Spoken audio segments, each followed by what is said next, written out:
Hi everyone, it's Artist from Man Carpentry and Construction Limited. In today's video we're gonna be converting this little toilet into a slightly bigger toilet and shower. So that's the plan.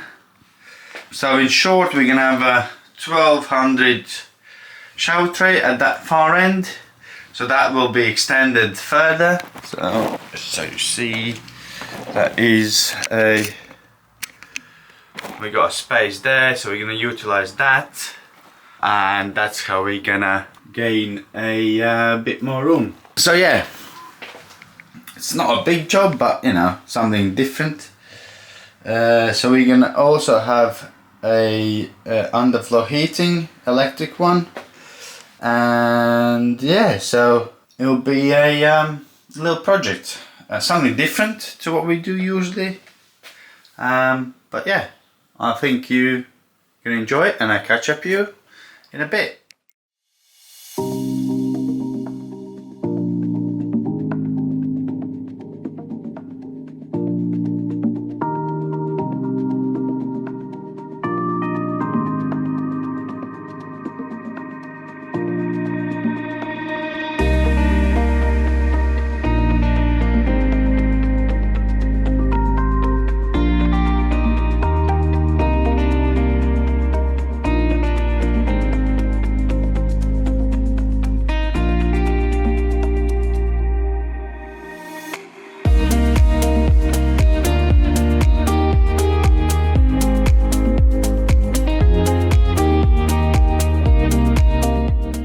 Hi everyone, so just a catch up. So we're taking the walls down as you saw previously.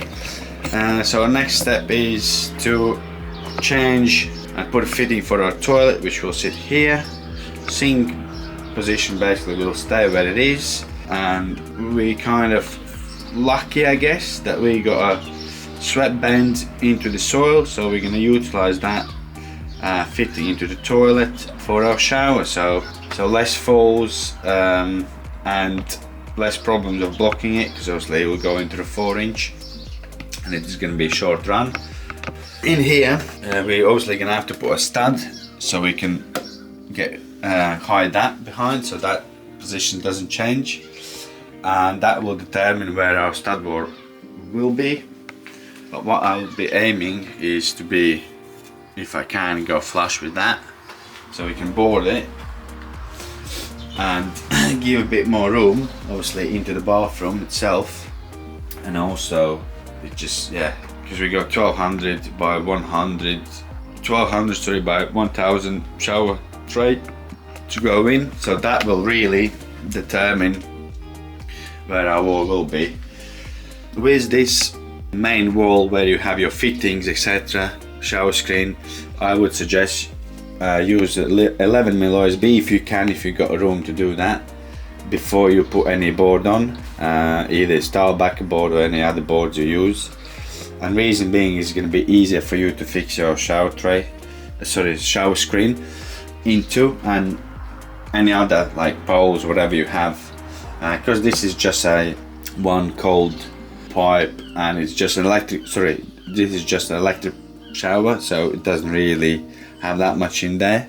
It doesn't have any valves that you would have in your normal bathrooms. So even then, if you do that, you put your stud, and you always put, you know, plywood behind to take your valves, etc., so they straight and don't move. So we'll work on this, get this studded in, and obviously then I will know where our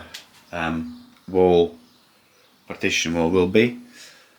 And the only thing what you need to allow, and don't forget to allow, is the thicknesses of what you can add. So you're going to need to have a clear plan what you're going to be boarding it with, and we're going to be using 10mm tile backer board, which you can buy in Wicks, you can buy Screwfix, most of the shops now sell it.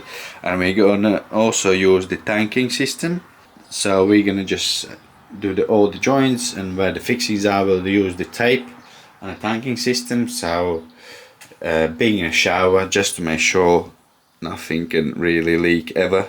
If there's a problem with tiles, or that, not that it should be, but I mean, we're just gonna bulletproof it basically. So yeah, you want to allow space for your tray, extra 5mm, so you can get your tray physically in easier, and then you silicone it in at the bottom, and then obviously you tile them over. Or if you do tanking, there'll be like a preformed trims to go on the bottom, so you can stick it to the tray, and that way you can actually tank it in. So if any water gets behind, it runs down and out into the tray. So that's another way of doing it. It depends obviously how far you're going with it. Normally with showers I would say you need to, because you know things do move, and yeah, that will prevent you obviously from, if there's any small cracks, it will prevent from damaging and causing further damage. So yeah, I hope you're gonna enjoy it, and I'll catch you in a bit.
Right, so we're nearly done with the stand.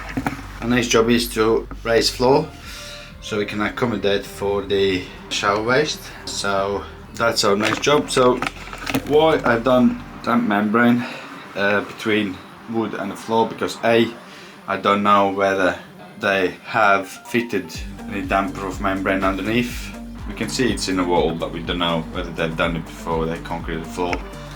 So I was just said, just for safety really, just to be safe than sorry. Yeah, so we'll set this out, set our floor, managed to get the our fitting as low as that, which is good, which means, because of obviously ceiling height being low, which means hopefully overall will be like 100mm of the existing, so plus tray rather than 200, you know. So yeah, what we will do, we will see where we are with levels, but this existing concrete is not very level, so we're gonna have to mostly pack it out and that. But yeah, that's our next task. Here we need to put a nogging for the shelf, so just for the shampoos, etc. So this will be only electric shower, so only one water supply, cold feed, and obviously power, and this will get moved away obviously. So yeah, without further ado, we'll just crack on and get the floor joists in, and we go from there.